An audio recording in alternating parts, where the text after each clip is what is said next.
But what happened, so with Afghanistan, I do the weave. You know what the weave is? I'll talk about like 9 different things and they all come back brilliantly together. And it's like, and friends of mine that are like English professors, they say, it's the most brilliant thing I've ever seen. But the fake news, you know what they say? He rambled. That's not rambling. What you do is you get off a subject to mention another little tidbit, then you get back onto the subject, and you go through this, and you do it for 2 hours, and you don't even mispronounce one word. That's Donald Trump in Johnstown, Pennsylvania, insisting all those times he seems incoherent and he rambles his way through off-script moments that are either indecipherable or politically disastrous. It's really just him brilliantly doing something with the English language that no one has ever been able to do. So brilliant that you can't even understand it. It's interesting because he sort of just defined rambling for us, right? I don't ramble. I just jump indescribably from one topic to another, tenuously making connections as I freely associate topics, and I do that for a really long duration of time. That's not rambling, okay? That's smart. I have English professor friends who say, you're the best speaker. You're the best with words. You're the best with English. So, and he has been sort of fixated on this lately. I heard the other day, and this isn't anything, I'm just saying, they'll say he was rambling. I don't ramble. I'm a really smart guy, really smart. I don't ramble. But the other day, anytime I hit too hard, they say he was rambling. Rambling.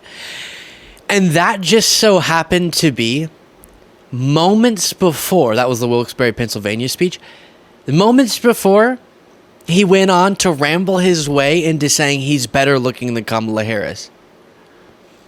So yeah, the most intelligent. Genuinely, before playing more from this Johnstown speech, we're seeing something really notable right now. We are seeing the collapse of what used to be an effective political facade. Trump was able to sell to a lot of people this image of him and his record, and it was all so much more branding than fact, but it worked for a lot of people. And now it's almost like the Biden dropping off the ticket, Harris's surge in momentum, and him seeing that he's no longer what's driving ratings. I talked about, or have at least prepared to talk about, this reporting about how Harris is driving media ratings. That was always Trump's way of commanding a news cycle and getting the narratives pushed that he wanted, was that he was the center of attention. Now, as that all plays out and he feels like he doesn't have the control over things that he once had, or the lead that he once had, we're watching his whole shtick just fall apart. And that causes him to be more desperate and be super insecure, saying stuff like that, which is, I don't ramble. I'm really smart. Tell me I'm smart. Cheer for me. Or this.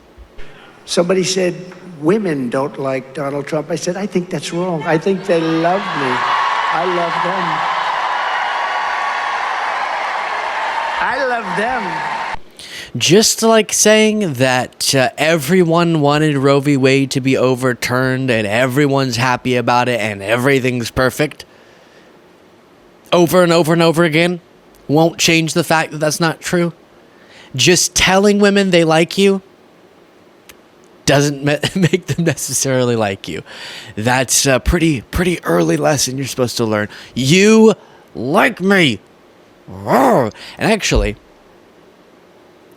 this is no longer lighthearted. Trump clearly, I know I'm connecting what was a very lighthearted statement he just made to a very serious subject, but he clearly did not learn that lesson with his civilly liable sexual abuser status. My colleague Jaden just told me, and you can look at this on screen, we're going to put on screen, 5 million views last week came from people who aren't subscribed. If that's one of you, click that subscribe button, baby. It's easy. It's free, but it makes all the difference. Back to the video. Then you have this. And they say he had 100,000 people. You know, in New Jersey, we had 107,000 people. They never like to report it, so I say it. But in Wildwood, New Jersey, they announced 107,000 people. And then It's just wrong. It's just completely, totally wrong. Which brought criticisms like this one Trump's way. This weird obsession with crowd sizes.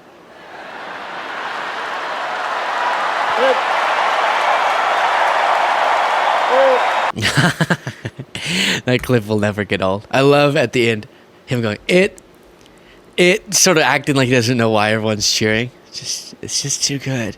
It really is. Then again, back to something serious. We talked about in yesterday's show this reporting about Trump's campaign staffer physically getting into a physical altercation with an Arlington National Cemetery employee because the employee was saying, no, you're violating our rules by making this a politicized event and photographing graves of people who haven't given permission or their families haven't given permission. And Trump responded to this way. And it was so beautiful, and we left, and everything was nice. And then later on that day, I heard that we were using the graves of those soldiers for public relations purposes, you know? And that was all put out by the White House. Joe Biden killed those young people because he was incompetent. And then they tell me that I used their graves for public relations services. Just no apology, no guilt about what happened. The army had to come out and denounce what happened. And instead making it, again, about his attacks against Biden that we've now addressed extensively. Exploiting a tragedy is one of the most gross things you can do. Then this, we should probably spend a little bit of time on this, but this is so indicative of Trump's lack of respect for our Constitution. Now, as if we need more examples, he called for explicitly the termination of the Constitution in a Truth Social post. But here, he says something that's supposed to tap into one's emotions. But if you look at the principle underlying it, crazy stuff. You got some of the greatest congressmen warriors here that you have anywhere. And congressmen go to Congress soon, like immediately, but soon. We should give a 1-year sentence in jail to anybody that burns the American flag. And in a different recent speech, he said, they tell me that's unconstitutional. Make it constitutional. And I always caveat this. I know it's not a necessary caveat for most people. It's assumed. But you have to be able to separate your own personal response to feelings about an action and the principle of someone's right to engage in that action, right? If I saw someone burning an American flag, I'd be disgusted by that. I actually do understand the symbolism and believe in the power of symbolism and all of that. But that's not the free speech principle we're talking about. To say people shouldn't have the right to do something that, as we've seen judicially litigated, they do have the right to do based on the First Amendment, because it is not something you like, quickly causes an explosion of people's rights, or an implosion. It's the pathway to degrading people's rights when you say the justification for taking it away is just simply if you find that act bad. But that's the point of a free speech principle like the one the First Amendment outlines, is to protect even stuff we find repugnant if it's within people's rights. And Trump so casually saying, I don't know, change the Constitution, make it something different, shows how little he understands that importance. Here's this. And the only thing they go after is guys like Trump because he protests an election. Why are you talking about yourself in third person, you weirdo? And the only thing they go after is guys like Trump because he protests an election. That's the only thing they're good at going after.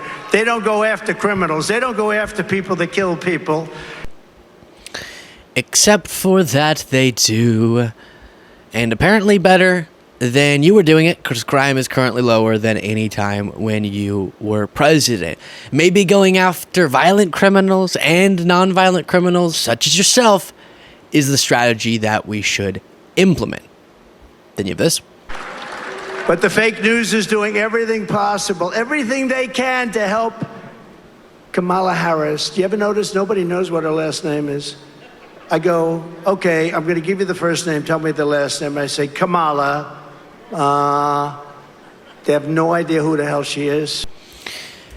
Yeah, a lot of people, if that's true, which it probably is not, that's a frightening sign for people's political awareness, because you should know who the presidential candidate and who the vice president is.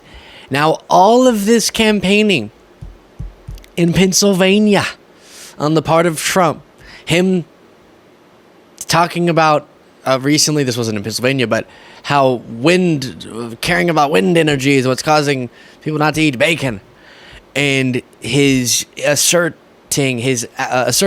that he's better looking than Kamala Harris, his questioning of her race, his insistence that women do love him, they love me. It's clearly not working. A new Bloomberg Morning Consult polls out. And look at this. In Pennsylvania, Harris is up 51% to Trump's 47%. In Wisconsin, Harris is leading by a pretty comfortable margin, 52% to 44%. Nevada, Harris leading 49% to Trump's 45%. Michigan, Harris up 49% to Trump's 46%. North Carolina and Georgia, Harris up 49% to Trump's 47%. And Arizona, they're tied at 48%. It's important to note this is one poll. Could be an outlier. It's one poll. But we've been watching the shifting in the broader averages and stuff. But a really exciting sign that the shifts we think we're feeling, the national average change, could be quickly representing itself in these swing state polls. Because at the end of the day, it's these states that are going to determine the election, not the national popular vote, unfortunately. And she's making a lot of ground in those states.